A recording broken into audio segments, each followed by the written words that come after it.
Я любов до природи. Я люблю природу, бо вона прекрасна в різні пори року. Люблю, коли зимою дерева покриті снігом, люблю весну, прохолоду, люблю літні плоди і жару, люблю золоту осінь, коли листя шуртить під ногами. Люблю природу, бо вона справжня, створена Богом, як і ми люди.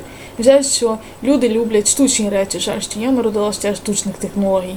Я б хотіла жити в 17 столітті, коли все було природне, як природа, і не було нічого штучного і підробного. Цінуйте природне, створене Богом, щоб і вам було справжнє, а не штучним. Адже розпусне суспільство захоче вас таким зробити. Але ви не піддавайтеся. В 21 столітті, в якому я живу, вже майже всі забули природні і навернулись до штучного і до диявола, який підсунув їм це штучне, щоб замінити природні. Як це гидко. Я ненавижу все штучне, я тягнусь до природнього, бо Бог створив все природнє, і так має бути.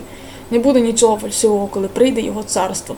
І ми, люди зовні справжні, всередині ні, через гріх, який коїмо, через це ми ледве бачимо на Божому радарі.